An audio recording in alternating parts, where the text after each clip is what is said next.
As the story goes. So the prince. Oh, I'm sorry. Just a minute. So this is Taoist classic. The title of the book is Zhuang Tzu, and the title is the same as the author's name.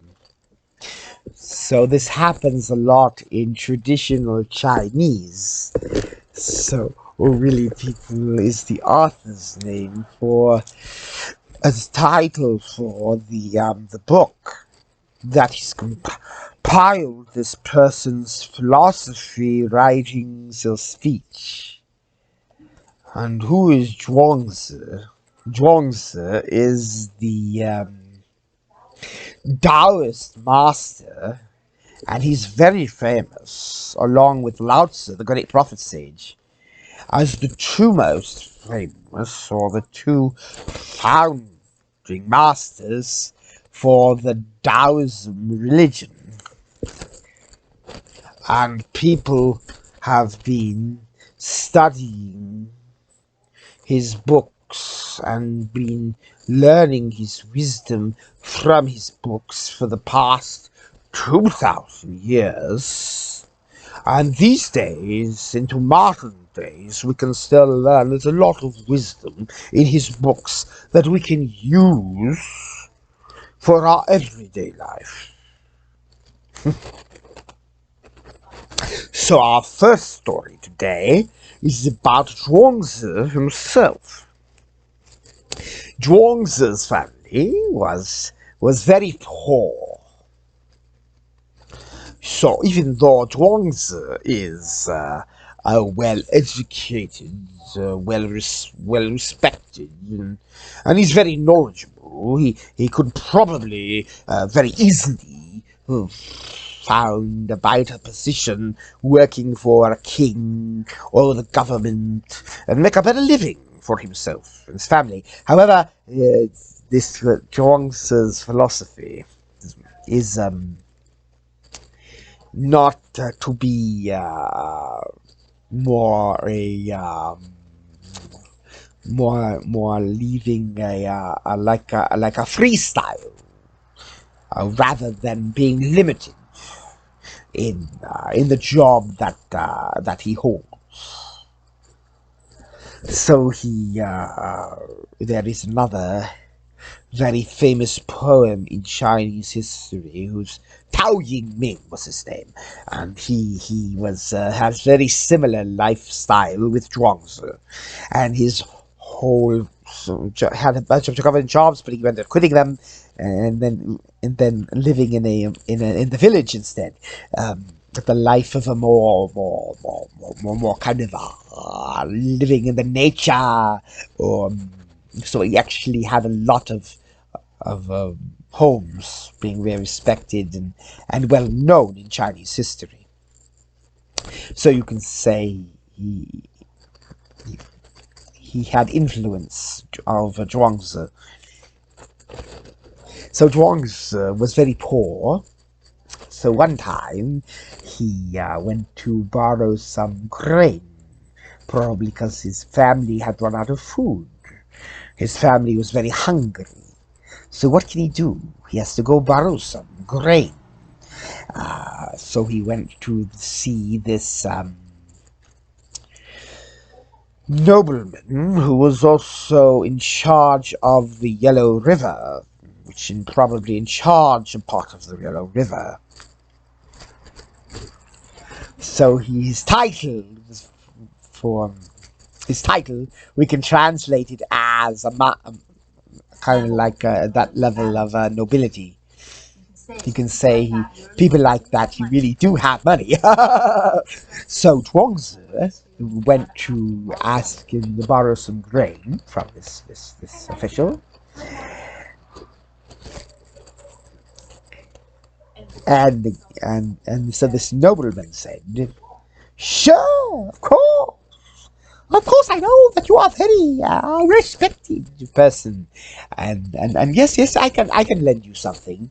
So he says, when I get the tax money from my land, then I will be glad to lend you 3,000 pieces of gold. How is that? Will that work for you, Zhuang Tzu? So, Hi Susan, good to see you.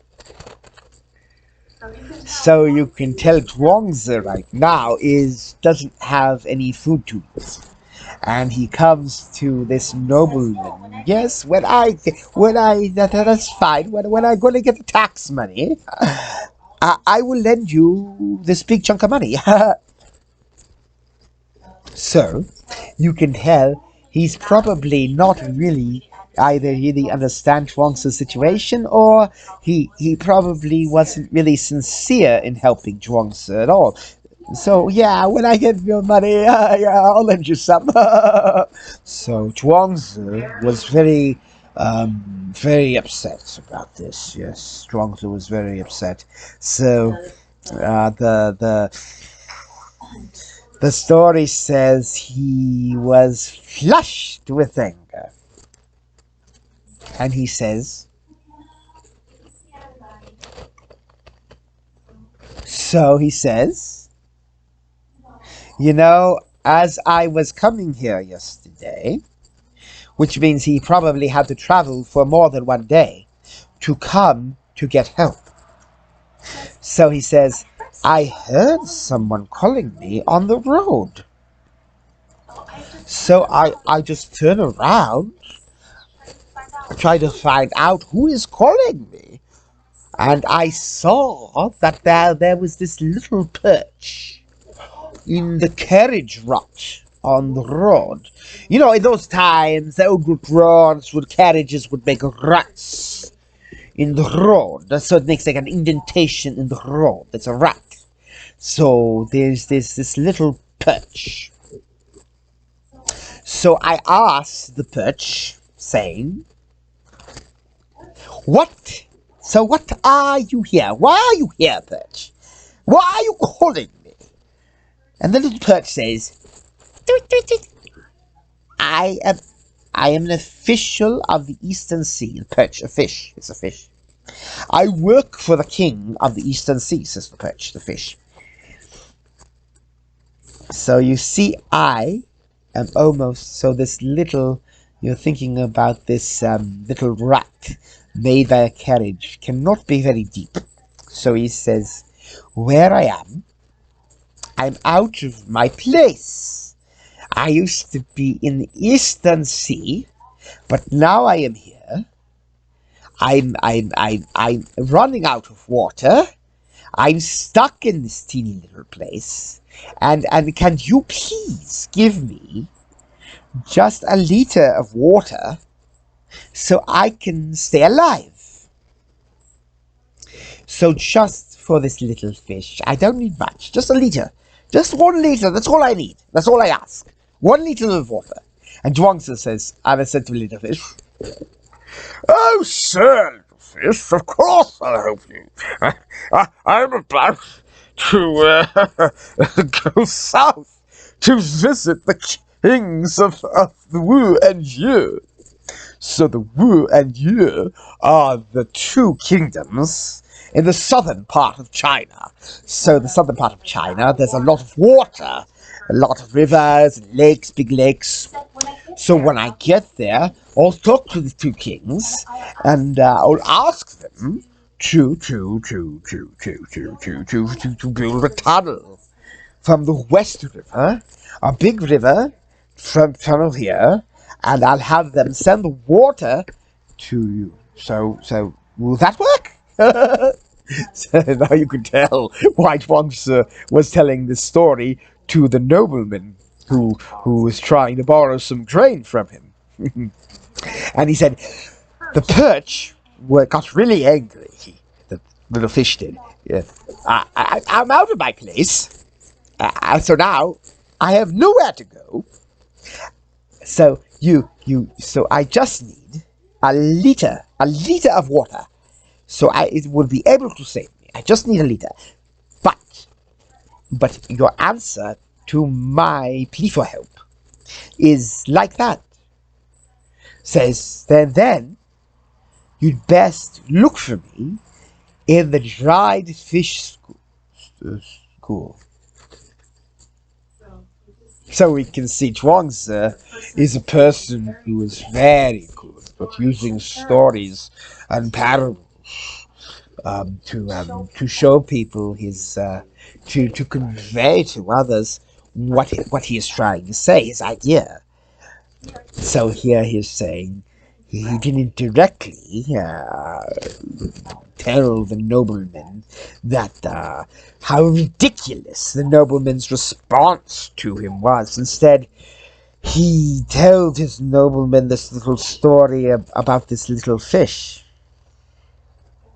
And all the little fish do now is a little bit of water, you stay alive.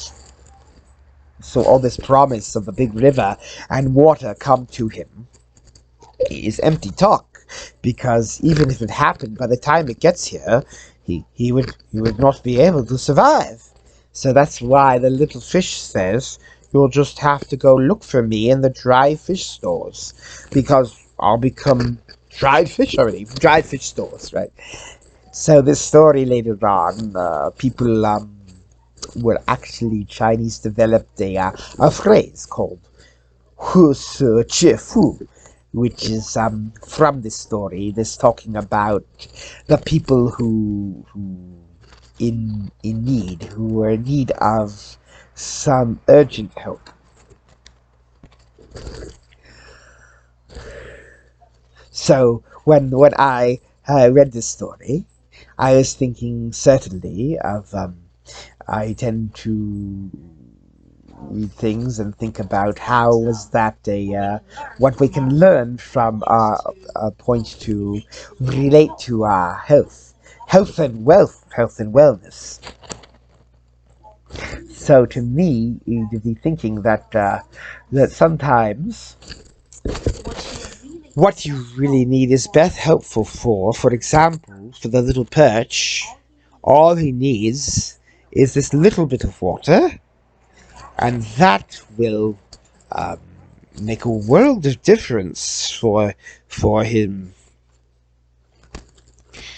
So, and we may be able to the nobleman may be waiting to lend Zhuang's 3,000 pieces of gold, but that is not Zhuang's need.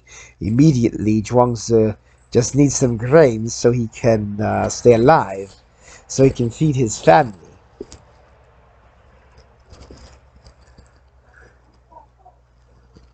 When it comes to our health, if there's a way that we can, that's why Dr. Wu keeps saying the important question is knowing who am I. I was thinking, for me, for my health, if I know more, I can read more into understanding about my body. I can find out what is my weakest spot. Where is my little fish at? Sometimes all you need to do is that little help for that specific region, or that specific area. Then that will improve by a big amount, rather than focusing on a lot in that area that is not as crucial. That is, maybe I'm putting in 3,000 gold, which will be helpful, but that's not the most crucial part. It's kind of like you build a container to hold water with wood. How much water it can hold really depends on where the shortest piece of wood is. So the most, if you think about what will improve amount of water next to health, and what we need to be able to figure out where the shortest piece of wood is, we just need to build a little bit more and be able to hold up more water. And we don't know, we just maybe put a lot more wood.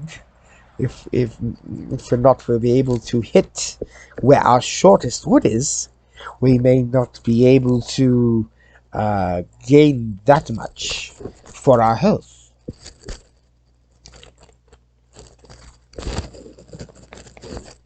So that's a short story for the Zhuang Tzu, from the Zhuang Tzu book.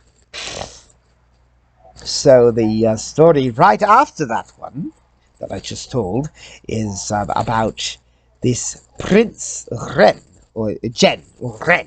It's hard to pronounce. Ren. This is an interesting story. The story goes, so the Prince Ren, he made an enormous fish hook, big fish hook, and with this huge line. How big is this fish hook and line? You may ask. We'll find out in a minute. I'm going to tell you. For the next phrase, the book says, and Prince Ren used 50 cows as the bait. 50 cows can be put on this one giant hook for bait. So you can just imagine how big this hook is, and how big the line to hold the hook is. So and then he would not. He went to the top of a great mountain, quite cheap. So he went to the top of the mountain and cast with his pole into the eastern sea. Just imagine the capturing for that giant hook. He had to go to the top of the mountain, be able to cast, and then he put the bait into this big eastern sea. He says, every morning after morning, he drops the hook. But for the whole year, he got nothing. Okay? He got nothing. So every day he did the same thing. And he went to the eastern sea and put down his bait. And the whole year he catch nothing. But then, at last, a huge fish swallowed the bait. 50 cows. And how big is the fish? It says, the fish plunged into the bottom of the ocean in a fierce charge. And then he rose up and he shook his dorsal fin. So you can just imagine the fish coming to fight and trying to get away, lashing to and fro. So it says, until the white waves were like mountains, and the fish was so big, the wave, it created this high as a mountain. This wave is high as a mountain, and the sea waters lashed and churned everywhere. And the noise that this whole battle, this sea battle between the giant fish and Prince Ren was so loud that only the gods could make such a sound like this. Yes. So it says, so it spread terribly for 1,000 miles, and people from 1,000 miles away could hear this tremendous sea battle. And it was when they were wondering, they were scared. What is going on? Is it the gods? Even though it didn't give us a specific size about the fish, but just from these descriptions about how big a hook was needed. 50 cows used as bait. It must be a massively big fish. So he went to the top of the mountain to cast his pole. And the big battle that ensued with the fish ensued. And he created, trying to get away. You could tell how big the fish is. It's a big damn fish. So, when Prince Ren caught the fish, Prince Ren caught the fish, and it was so big that he had to cut it up. He cut it up, and he dried it. And it says his whole country, everybody in his whole country, was able to have enough fish to eat. They had to fill their bellies, so this fish was big enough to feed everybody in the country. Everybody, yes. So since then, people of later generations have repeatedly telling Prince Ren's story of him catching this enormous gigantic fish.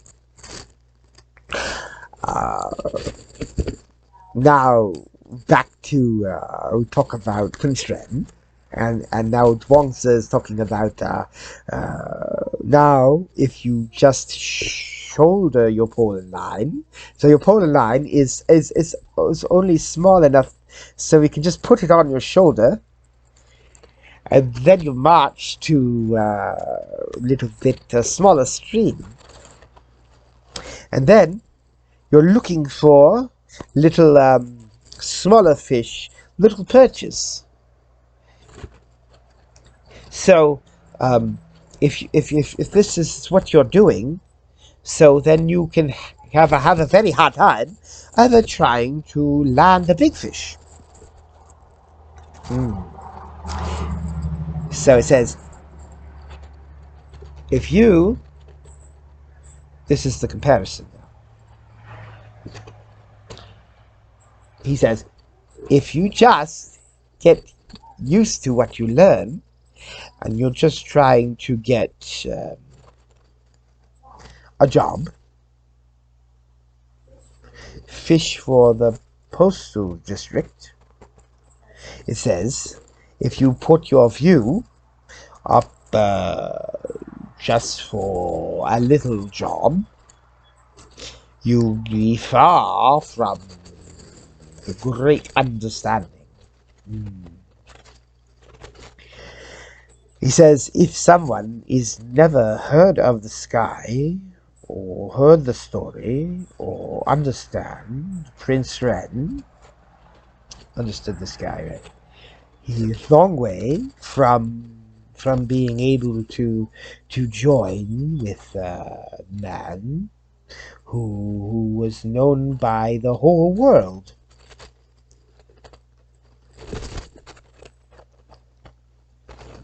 So Zhuang Tzu's story, if you've ever heard the Zhuang Tzu talks about in the previous chapters, even the first chapter, it can be compared with this giant bird, this wings 10,000 miles, was one flip.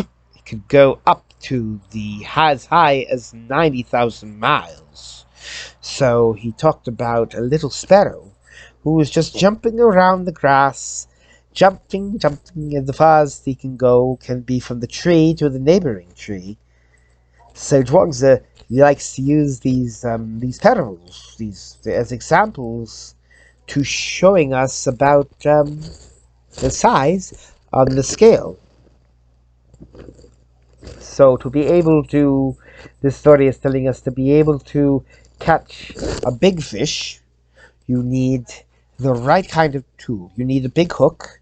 You need a big bait. You need a be able to wait, to be prepared to maybe not getting anything for the whole year, but eventually you'll land a big fish, and it's very different scale than if you just kind of shouldering your pole and your line and going off to a little stream and catching a little fish.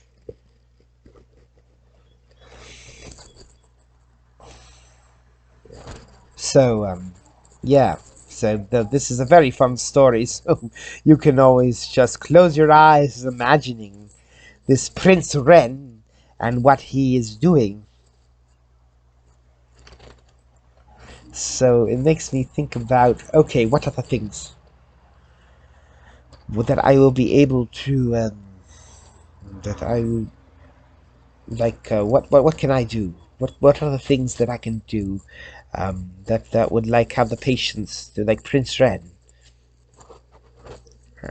and I'll be able to wait for maybe not seeing a big change, but it's something that we can continue at it, and we get a bigger reward.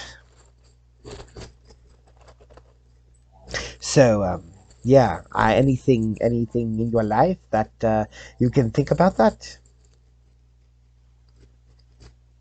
Hmm. So I think practice qigong might be something similar like that for me. Even though maybe a key me practicing it and you're not seeing immediately from today compared to yesterday, big difference. But it is something that is it's worth continuing doing. And maybe a year from now, looking back, now compare that you notice that I've got so much, I'm so different now, got health from the year before, and that is the big fish that I caught. Yes, and I'm sure you may have better examples, perhaps, but for this. So anyway, I hope you enjoyed these two Zhuang Tzu stories, and I look forward to seeing you next week. Continue reading Zhuang Tzu together, and have a wonderful week, everybody. And take care. I'll see you later.